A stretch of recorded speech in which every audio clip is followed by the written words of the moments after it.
आपको हमारा channel develop गुरु में स्वागत है।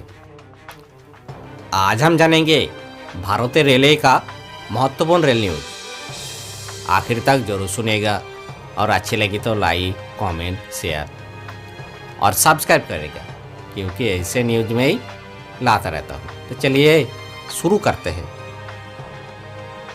कानपुर मेमू शेड बनकर तैयार है।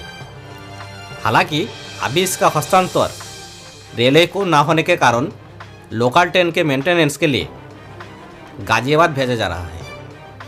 शेड तैयार होने के बाद करीब आधा दर्जन ट्रेन का मेंटेनेंस बाहर से कराया जा चुका है, लेकिन अब ऐसा नहीं होगा।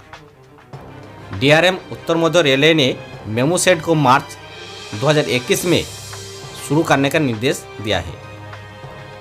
इसके बाद मेंटेनेंस के लिए लोकल ट्रेन को बाहर नहीं भेजा जाएगा। रेलवे बोर्ड मेमू ट्रेन को चलाने की अनुमति नहीं भी देता है तो ट्रेन को मेंटेनेंस, तकनीकी खराबी को ठीक करने, रखरखाव जैसे काम यही होने लगेगा। बिहार के छापड़ा सोनपुर रेलखंड पर ग्वालियर एक्सप्रेस ट्रेन में देर रात करीब एक दर्जन हथियारबंद अपराधियों ने भीषण डाका डाला। वारदात के दौरान अपराधी ने एक युवक को गोली मारकर जख्मी कर दी, जिसे इलाज के लिए छापड़ा सदर अस्पताल में भर्ती कराया गया है। धनबाद के रेलवे कर्मचारी अब वातानुकूल यात्री कोच में बैठकर सुबह का नाश्ता और दोपहर का भोजन कर सकते हैं। इतना ही नहीं, कर्मचारी को विदाई समारोह जैसे आयोजन भी इसी कोच में होगा।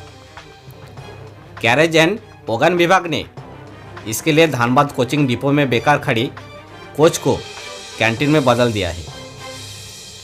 कर्मचारी के बैठने के लिए कुर्सियां भी लगाई गई है। कैंटीन का नाम धनबाद से टाटा को जाने वाली स्वर्णरेखा एक्सप्रेस दिया गया है। बुधवार को धनबाद दौरे पर आए पूर्व मध्य रेलवे के महाप्रबंधक ललित चंद्र त्रिवेदी ने इस कैंटीन का शुरुआत किया। प्रयागराज जंक्शन अति व्यस्त रेलवे स्टेशन में से एक है। यहाँ दिल्ली, कोलकाता समेत विभिन्न रूटों पर करीब 150 से अधिक ट्रेन प्रतिदिन आवागमन होती है। ऐसे में जंक्शन के प्लेटफॉर्म के आसपास बेसहारा मवेशी खतरे की घंटी बजा रही है। इस और अतिरिक्त सावधानी बरतने के रेल प्रशासन को आवश्यकता है, क्योंकि अनदेखी करने से हादसे को आमंत्रित ही करना है। कोविड संकट के बाद एक बार फिर रेलवे पटरी पर लौटने शुरू हो गई है। नार्दर्न रेलवे ने 22 फरवरी से 35 नई ट्रेन चलाने का फैसला लिया है। नई चलने वाले ट्रेन के नाम और समय सूची जारी भी कर दिया है। इन नई ट्रेनों में 12 ट्रेन फिरोजपुर डिवीजन में तो 23 ट्रेन नॉर्दर्न रेलवे के उन्नत डिवीजन में चलेगी। इन ट्रेनों में यात्री को करेंट टिकट लेकर सफर करने की सुविधा दी जा रही है। सरसा से भी बिजली इंजन लगाकर हाटे बाजार एक्सप्रेस का परिचालन शुरू हो गया। सियालदह से पहली बार इलेक्ट्रिक इंजन लगाकर हाटे बाजार एक्सप्रेस सरसा स्टेशन पहुंची। सरसा स्टेशन पर हाटे बाजार एक्सप्रेस के बिजली इंजन से परिचालन को लेकर यात्री काफ़ी खुश थे। मुख्य कुरियर नियंत्रक एस.सी. झा ने ट्रेन लेकर जाने वाली चालक और गार्ड को माला पहनाया। मुख्य कुरियर नियंत्रक ने कहा कि मानसी रूट में चलने वाले 5 दिन हाटे बाजार एक्सप्रेस इलेक्ट्रिक इंजन से सरसा और सियालदह दोनों तरफ से चलेगी। पूर्णिया रेलखंड का विद्युतीकरण नहीं होने के कारण 2 दिन इस रूट पर डीजल इंजन लगाकर चलाई जाएगी। कैथल के यात्रियों के लिए राहत भरी खबर है। कैथल से होकर हिमाचल और जयपुर जाने वाली जयपुर दौलतपुर चौक एक्सप्रेस में इलेक्ट्रिक इंजन के साथ दौड़ी जाएगी। ये 1 मार्च से होगा। इससे समय भी बचत होगी। जींद रेलवे जंक्शन अब पूरी तरह से शेड से कवर होगी। इसे लेकर रेलवे द्वारा 2 करोड़ रुपये का वर्क अलर्ट कर दिया गया है। जल्द ही सेल लगाने का काम शुरू हो जाएगा।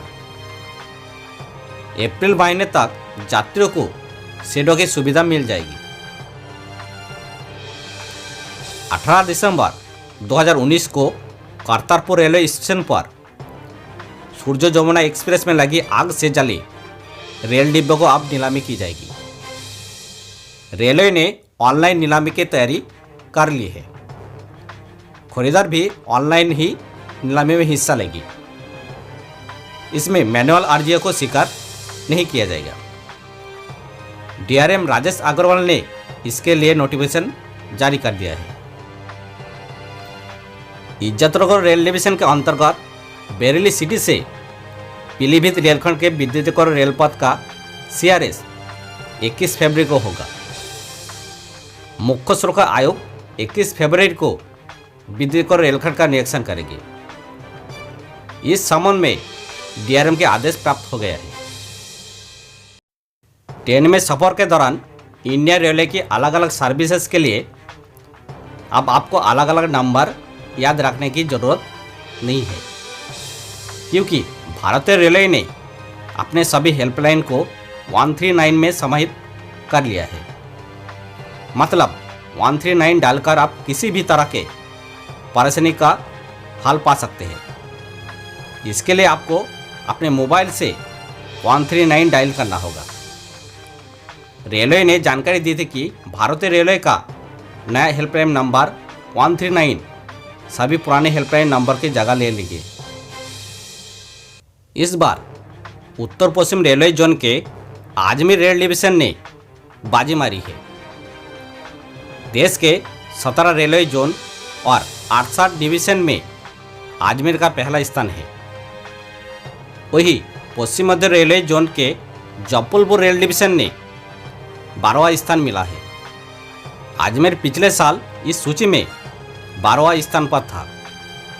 पहले नंबर पर है अजमेर रेल डिवीजन, उसके बाद फिरोजपुर रेल डिवीजन, उसके बाद चक्रधरपुर रेल डिवीजन, उसके बाद तिरुचिरापल्ली रेल डिवीजन, उसके बाद चेन्नई रेल डिवीजन, उसके बाद अहमदाबाद रेल डिवीजन, उसके बाद खुर्दा रोड रेल डिवीजन, उसके बाद जोधपुर रेल डिवीजन, उसके बाद झांसी रेल डिवीजन, उसके बाद संबलपुर रेल डिवीजन, उसके बाद खड़गपुर रेल डिवीजन, उसके बाद जबलपुर रेल डिवीजन शामिल है। तो आज का न्यूज़ कैसा लगा ज़रूर मुझे कमेंट करके बताइए। Thank you.